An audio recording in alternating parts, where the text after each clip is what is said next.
Hello my dear student.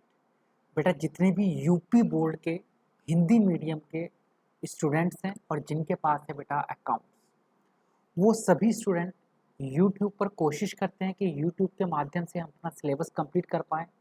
लेकिन बहुत बड़ी प्रॉब्लम क्या होती है, उन्हें यूट्यूब से 1 या 2 वीडियो मिल पाती हैं। मोस्टली वीडियो आपको जो मिलती है वो सीबीएसई बोर्ड वालों की होती हैं, या कुछ दिनों बाद जो भी टीचर्स पढ़ा रहा होता है वो आपसे पैसे की डिमांड करने लगता है। लेकिन हमारे इस चैनल पर मेरा वादा है, मैं आपको कंप्लीट सिलेबस कराऊंगा विदाउट एनी फीस। मैं आपसे 1 रुपए की फ़ीस की डिमांड नहीं करूंगा। ना तो बेटा मैंने आज तक कोई फ़ीस ली है, ना ही भविष्य में कुछ लेने वाला हूं। आपको करना क्या होगा, अगर आप हमारी लाइव क्लासेस लेना चाहते हैं, आप हमसे हर एक चैप्टर के नोट्स लेना चाहते हैं, आप हमारे साथ रिवीजन करना चाहते हैं, तो उसके लिए हमारे पास एक व्हाट्सएप ग्रुप बना हुआ है, लाइव क्लास का ग्रुप बना हुआ है। आप नीचे ये जो नंबर देख रहे हैं 9555159995, आप इस नंबर पर मुझे मैसेज करेंगे। कॉल बेटा मैं अटेंड नहीं कर पाता, आप मुझे मैसेज करेंगे और बोलेंगे कि सर हमारा ये नाम है और हम इस ज़िले से हैं। ज़िला बताना कंपलसरी है कि बहुत सारे स्टूडेंट्स का ग्रुप है, तो अपना नाम और अपना ज़िला आप बताओगे, मैं आपको अपने व्हाट्सएप ग्रुप में ज्वाइन कर लूँगा। उसके बाद जब जब हमारी लाइव क्लास होगी, हमारे चैप्टर के नोट्स होंगे, आपके एग्ज़ाम से रिलेटेड कोई भी नई इन्फॉर्मेशन आएगी, तुरंत आपको आपके व्हाट्सएप नंबर पर इन्फॉर्मेशन मिल जाएगी। सबसे पहली चीज़। दूसरी बात ये आती है कि सर हम डेली अगर आपकी क्लास लेंगे तो हमारा सिलेबस कैसे होगा और कैसे आप हमें पढ़ाओगे? बेटा मैं हर चैप्टर की लगभग 10 से 15 वीडियो, आपको सर इतनी सारी? हाँ जी बेटा, मुझे फुल सिलेबस कराना है। हर चैप्टर की लगभग 10 से 15 वीडियो आपको बनाऊंगा। नॉर्मली रात में मैं आपकी लाइव क्लासेस भी लूँगा, आपके डाउट सेशन अलग से लूँगा। जो वीक स्टूडेंट हैं, वेरी वीक स्टूडेंट हैं, उनके लिए स्पेशली हिंदी में क्लासेस, टोटली हिंदी में क्लासेस, और आपके जो डाउट्स हैं उन्हें क्लियर कराने की कोशिश करूँगा। मेरा उद्देश्य सिर्फ यही है कि आपके बहुत अच्छे मार्क्स आ जाएँ, और मेरी फ़ीस भी यही है। जब आपके 70 में से 70 मार्क्स आ जाएँगे, कहोगे सर 100 का पेपर होता है। नहीं बेटा, 30 मार्क्स का आपका स्कूल का या फिर 30 मार्क्स का आपका प्रैक्टिकल होता है। ठीक है, चलिएगा। अच्छा, बात 12th की कर रहे थे। 12th में सॉरी बेटा 100 मार्क्स का एग्जाम होगा आपका। मैं फिलहाल यहाँ पर 10th पर पहुँच गया था। तो अगर मैं बात करूँ बेटा आपकी, तो आपके सिलेबस को कंप्लीट मैं कराऊंगा। हर चैप्टर की 10 से 15 वीडियो होंगी, लाइव क्लासेस ली जाएंगी, आपके पास पीडीएफ सेंड किया जाएगा, आपके डाउट लिए जाएंगे। जैसे एक चैप्टर कंप्लीट होगा, दोबारा से दूसरे चैप्टर की क्लासेस स्टार्ट हो जाएंगी, तीसरे चैप्टर की क्लासेस स्टार्ट हो जाएंगी। और बहुत अच्छी बात यह है कि कुछ सिलेबस हमारा इस बार नहीं है, तो बहुत अच्छी बात है। वो सिलेबस जो भी नहीं होगा वो भी आपको बता दिया जाएगा। ठीक है भाई। और अब बच्चे बोलेंगे सर अब तक हमने जो क्लासेस नहीं ली थी उन क्लासेस का क्या होगा? बेटा वो क्लास यूट्यूब पर पड़ी हुई हैं, आप मुझसे बोलोगे मैं प्लेलिस्ट सेंड कर दूंगा, आपके पास सारी क्लासेस सीक्वेंस में आ जाएंगी। और बाकी जब ये चैप्टर कंप्लीट हो जाएंगे, आपका सिलेबस कंप्लीट हो जाएगा, मैं तुरंत इसके बाद आपको क्या करूंगा बेटा, मैं तुरंत इसके बाद आपको इसका रिविजन कराऊंगा, तब आप वो अपना सिलेबस कर सकते हैं। लेकिन मैंने फिर से बोला, अगर आप वास्तव में पढ़ना चाहते हैं तभी मेरे पास मैसेज करें, तभी मेरी क्लास लें। अगर आपको मजाक करनी है, एक दिन पढ़ना है, दूसरे दिन नहीं पढ़ना, आपको ट्यूशन ही पढ़ना है, तो भैया आपको ओके टाटा बाय बाय। मैंने बोला अगर आप मुझसे पढ़ना है तो ट्यूशन पढ़ने की कोई आवश्यकता नहीं है। मैं ट्यूशन के विशेष विरोध में रहता हूँ। सरकार आपके टीचर को पैसा देती है, बहुत सारा पैसा देती है, हमें भी मिलता है, वो हमारे लिए सफिशेंट है। तो अब मुझे पर्सनल ट्यूशन पढ़ाने की आवश्यकता नहीं है। मैं सिर्फ आपको यूट्यूब माध्यम से पढ़ाता हूँ, ताकि उत्तर प्रदेश का हर एक बच्चा अच्छे से अच्छा नंबर लेकर आ सके। ऐसे स्टूडेंट जिनके पास फाइनेंशियली वीक हैं वो भी क्लास ले सकें, और ऐसे स्टूडेंट जो टॉप करना चाहते हैं वो भी क्लास ले सकें। तो इसी के साथ अब बहुत ज़्यादा बातें हो चुकी, लगभग 3 से 4 मिनट हो चुके। आज की क्लास में हम क्या करेंगे बेटा, आज मैं आपको चैप्टर नंबर फर्स्ट कराऊंगा, जिसका नाम है गैर लाभकारी संस्थाओं के खाते। गैर लाभकारी संस्थाओं के खाते, accounts of non profit organisation, जिसे हम लोग एनपीओ के नाम से जानते हैं। आपके टीचर बोल रहे होंगे कि हमारा एनपीओ नाम का चैप्टर चल रहा है, नॉन प्रॉफिट ऑर्गेनाइजेशन। तो बिना टाइम को वेस्ट किए स्टार्ट करते हैं आज की हमारी पहली क्लास। बट वादा करो कि आप अगर मेरी वीडियो देख रहे हो तो आपका ईश्वर, आपका अल्लाह आपको देख रहा है, झूठ नहीं बोलोगे। आपके साथ आपकी एक कॉपी और पेन होना कंपलसरी है, जिस पर आप क्लास एपिसोड नंबर डालोगे और उस क्लास में जो मैंने आपको पढ़ाया वो आप नोट डाउन करोगे। पीडीएफ तो मैं भेजूंगा, उसके नोट्स बनाना अलग चीज़ है। फिलहाल जो मैं क्लास में पढ़ा रहा हूँ, जितना हो सके उतना कॉपी पर नोट करो, ताकि आपकी एक नोट्स बुक बन जाए और एग्जाम में फटाफट आप पेपर खोलो और फटाक से वो सॉल्व कर लो। आपको कोई डाउट आए तो उस पर लिखा होगा एपिसोड नंबर 15, आप फटाक से मेरा एपिसोड नंबर 15 खोलोगे और वहां से उसके डाउट को क्लियर कर लोगे। तो ऐसा आपको करना है। अगर मान लो आप ट्यूशन लेते हो ना बेटा, तो जो क्लास निकल गई वो निकल गई, लेकिन यहाँ पर फायदा क्या है, जो क्लास निकल गई वो निकली नहीं है, वो दोबारा भी है, एग्जाम के टाइम पर भी है। स्पीड फास्ट करके आप उस क्लास को दोबारा भी देख सकते हो। ये रहे फायदे लाइव और यूट्यूब क्लासेस के। अब बात करते हैं, ये गैर लाभकारी संस्थाएं होती है। चैप्टर फर्स्ट है बेटा, ये आपका चैप्टर फर्स्ट है। गैर लाभकारी संगठन होते क्या हैं उनके बारे में थोड़ी सी चर्चा करते हैं। इन्हें अलाभकारी संगठन भी बोलते हैं, अलाभकारी संगठन। देखो बेटा, हमारे यहाँ पर, हमारी अर्थव्यवस्था में या हमारे यहाँ पर संगठन को मैं दो भागों में विभाजित कर सकता हूँ। अगर मैं कोई कंपनी खोलता हूँ, मैं कोई संस्था खोलता हूँ, तो मैं अपनी संस्था को दो भागों में विभाजित कर सकता हूँ। या तो वो लाभ कमाने के उद्देश्य से बनाई गई होगी, या वो लाभ कमाने के उद्देश्य से नहीं बनाई गई होगी। तो सीधी सी बात है बेटा, बहुत बड़ी बात नहीं मुझे समझाने की इसके अंदर कि गैर लाभकारी संगठन क्या होते हैं। सिंपल सा और क्लियर बेटा लैंग्वेज में लिखा हुआ है, ऐसे संस्थान या संगठन जिनकी स्थापना लाभ कमाने के उद्देश्य से नहीं की जाती। ऐसे संगठन जिनकी स्थापना लाभ कमाने के उद्देश्य से नहीं की जाती, बल्कि समाज का कल्याण व अपने सदस्यों की एक निश्चित सेवा प्रदान करने के लिए होती है।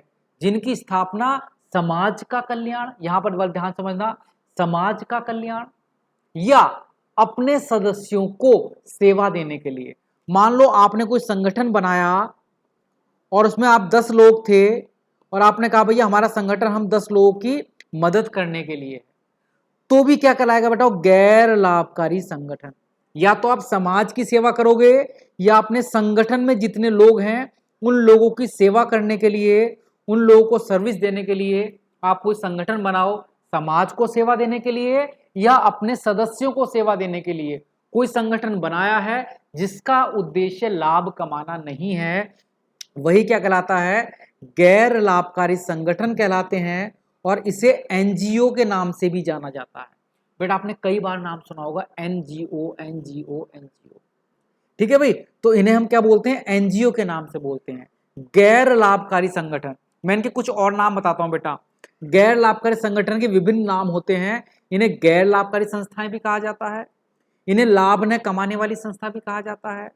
गैर व्यापारिक, चूंकि व्यापार नहीं करती, इनका उद्देश्य लाभ कमाना नहीं है, इसलिए इन्हें गैर व्यापारिक संस्था भी बोल सकते हैं। इन्हें एनजीओ भी बोल सकते हैं, इन्हें अलाभकारी संस्था भी बोल सकते हैं, अलाभकारी संस्था भी बोल सकते हैं। तो सीधी सी बात है, इनके इतने नाम हो सकते हैं।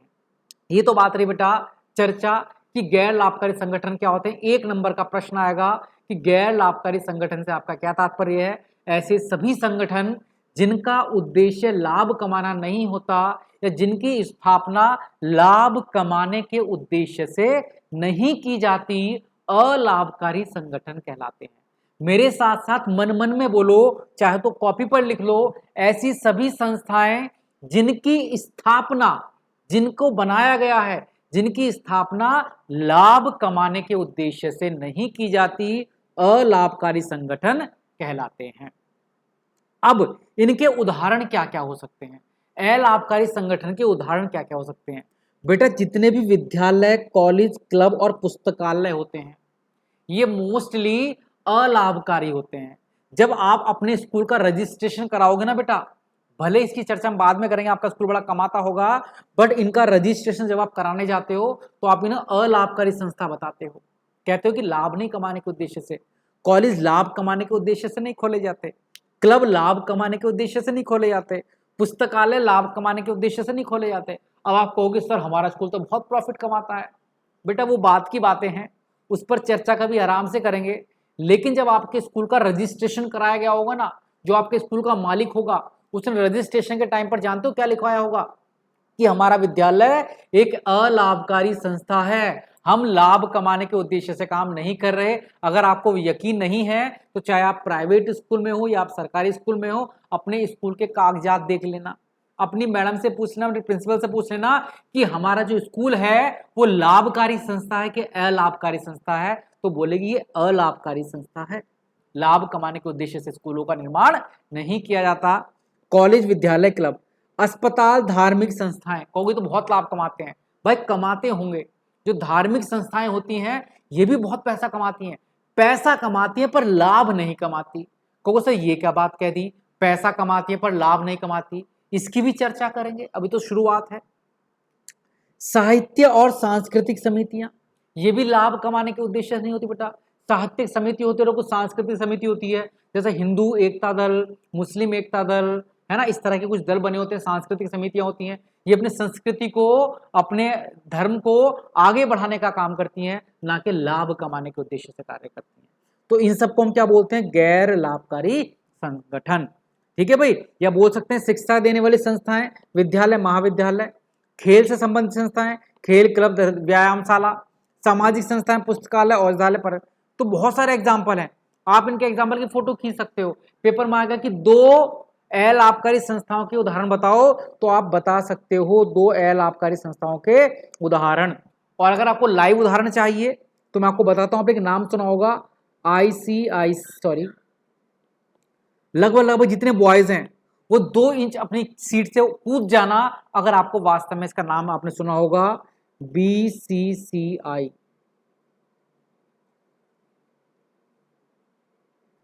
ICC सुना कि नहीं सुना? जो बॉयज हैं, गर्ल्स हो सकता ना सुना हो BCCI का नाम, लेकिन बॉयज ने जरूर सुना होगा BCCI, ICC। सब लड़के, महामूर्ख बच्चे, मूर्ख होना तो वास्तव में सुना होगा, जो पढ़ने लिखने वाले हैं उन्होंने भले इनका नाम ना सुना हो, ICC और BCCI, लेकिन मूर्ख बच्चों ने जरूर सुन रखा होगा। ये दोनों संस्थाएं या गैर लाभकारी संस्था है। ICC, इंटरनेशनल क्रिकेट काउंसिल, जो पूरे विश्व में क्या कराती है बेटा, क्रिकेट को प्रमोट करती है, क्रिकेट के टूर्नामेंट कराती है। ये संस्था लाभ नहीं कमाती। ICC, इंटरनेशनल क्रिकेट काउंसिल जो है वो बेटा लाभ कमाने के उद्देश्य से काम नहीं करती, लाभ कमाने के उद्देश्य से काम नहीं करती, लाभ कमाने के उद्देश्य से काम नहीं करती। ये पूरे विश्व में क्रिकेट को प्रमोट करने का काम करती है। जितने भी बेटा आप वर्ल्ड कप देखते हो, कुछ बेटा आप टूर्नामेंट देखते हो, बड़े बड़े टूर्नामेंट, वो सब ICC कराती है। और ICC एक संस्था है और ये गैर लाभकारी संस्था है। पेपर में 2 एग्जाम्पल लिखने के लिए आएंगे, बताओ ऐसा कौन बच्चा जिसे ICC का एग्जाम्पल याद नहीं रहेगा? जैसे ही पेपर आएगा तुरंत फेंक कर मारोगे, 2 गैर लाभकारी संस्थाओं के नाम बताओ, ICC, international cricket council, BCCI, board of cricket council of India, board of cricket council of India, है ना। ये जो इंडिया की क्रिकेट काउंसिल है उसे BCCI कहते हैं, उसे BCCI कहते हैं। और जो BCCI है इसका काम भी क्या है, इसका काम भी होता है बेटा क्या, देश में क्रिकेट को प्रमोट करना। ये भी लाभ कमाने के उद्देश्य से काम नहीं करती, इनकम बहुत कमाती है। BCCI के बारे में भी चर्चा करेंगे, ICC के बारे में भी चर्चा करेंगे, मैं पूरे विस्तार से बताऊंगा कि BCCI कहां से पैसा कमाती है, कहां पैसे खर्च करती है, इसका पैसा कहां गायब हो जाता है। भाई ये तो कई अरब करोड़ रुपए कमाती है। चर्चा करेंगे, परिचर्चा करेंगे, बट समय लगेगा। एक दिन में 1 मिनट में बेटा मैं सब कुछ नहीं समझा सकता, लेकिन हाँ चर्चा जरूर करूंगा BCCI के बारे में, ICC के बारे में। बार बार मैं इनके नाम इसलिए ले रहा हूं ताकि आप कॉपी पर लिख लो। और इतने मूर्ख बच्चे हो, आपने सुन लिया, सोचा याद रहेगा, कॉपी पर लिखा नहीं है। लिख मेरे बेवकूफ बच्चे, मेरी बच्ची लिख जल्दी से। BCCI और ICC ये 2 NPO, नॉन प्रॉफिट ऑर्गेनाइजेशन के एग्जाम्पल हैं, NGOs के एग्जाम्पल हैं, गैर लाभकारी संस्थाओं के एग्जाम्पल हैं। Red cross society. एक और लिख लो, तीसरा लिखना चाहो तो, ये भी थोड़ा सिंपल सा नाम आप याद रख सकते हो। मैं हमेशा चर्चा करता हूं, परिचर्चा करता हूं उन मुद्दों पर, उन चीजों की जिन्हें आप याद रख सकते हो। तो एक रेड क्रॉस सोसाइटी और याद रख लेना। बाकी दो ही एग्जाम्पल आते पूछे जाते हैं, बीसीसीआई आईसीसी आपको याद रहेगा, इसलिए मैंने एग्जाम्पल दी, क्योंकि ये सब लड़के तो जानते हैं और आज का बेटा लड़कियां भी लड़कों से कम नहीं, वो भी क्रिकेट खेलती हैं, तो बीसीसीआई आईसीसी आपको भी याद रहेगा। चलिएगा, अब बारी आती है कि जो पेपर में एक प्रश्न बड़ा पूछा जाता है और बार बार पूछा जाता है, बेटा आज तो हम थ्योरी करेंगे, आज हम न्यूमेरिकल क्वेश्चन नहीं करेंगे। पेपर में बार बार एक प्रश्न आता है कि जो गैर लाभकारी संस्थाएं होती हैं ये कितनी प्रकार के खाते बनाते हैं और कितने खाते बनाए जाते हैं। बेटा गैर लाभकारी संस्थाएं केवल 3 खाते बनाती हैं। गैर लाभकारी संस्थाएं केवल 3 खाते बनाती हैं, जो इसके महत्वपूर्ण 3 खाते होते हैं, प्राप्ति और भुगतान खाता, आय व्यय खाता, आर्थिक चिट्ठा। प्रॉफिट एंड लॉस मत लिख देना, आय व्यय खाता प्रॉफिट एंड लॉस खाता नहीं होता, ये कैश अकाउंट नहीं बनाती, ये प्रॉफिट एंड लॉस अकाउंट नहीं बनाती। नाम इनके याद रखने हैं, प्राप्ति और भुगतान खाता, इंग्लिश में से बोलते हैं रिसिप्ट एंड पेमेंट अकाउंट। जो इंग्लिश मीडियम के बच्चे हैं रिसिप्ट एंड पेमेंट अकाउंट बनाती है बेटा एक ये। दूसरा आय व्यय खाता, income and expenditure account, income and expenditure account, receipt and payment account, income and expenditure account, और तीसरा बैलेंस शीट, बैलेंस शीट। तो गैर लाभकारी संस्थाओं द्वारा बनाए जाने वाले खातों के नाम अगर पेपर में नहीं आया तो नाम बदल देना, आएगा या तो बहुविकल्प में आएगा, इनमें से कौन सा खाता गैर लाभकारी संस्थाएं बनाती हैं या इनमें से कौन सा खाता नहीं बनाती हैं। 3 नाम ये दे देगा, चौथा कुछ और नाम दे देगा। तो याद रखना, गैर लाभकारी संस्थाएं 3 खाते बनाती हैं, प्राप्ति और भुगतान खाता, आय और व्यय खाता और आर्थिक चिट्ठा। कोई चौथा अकाउंट ये संस्थाएं नहीं बनाती हैं, कोई अकाउंट इसके अलावा ये संस्थाएं नहीं बनाती हैं। चलिएगा, इसी के साथ आज की क्लास को हम खत्म करते हैं। तब तक आप घर पर रहें, सुरक्षित रहें, अपना ध्यान रखें। और हमारे व्हाट्सएप ग्रुप से जुड़ने के लिए हमें आप मैसेज कर सकते हैं और अपने जितने भी फ्रेंड्स हैं उन्हें भी बताएं कि आज से आपको ट्यूशन पढ़ने की कोई आवश्यकता नहीं है, आपकी कंप्लीट सिलेबस, आपका कंप्लीट जो आपका रिवीजन है वो हमारे चैनल पर कराया जाएगा। चलिएगा, इसी के साथ, इसी दुआ के साथ आज की क्लास में यहीं पर समाप्त करते हैं। जय हिंद।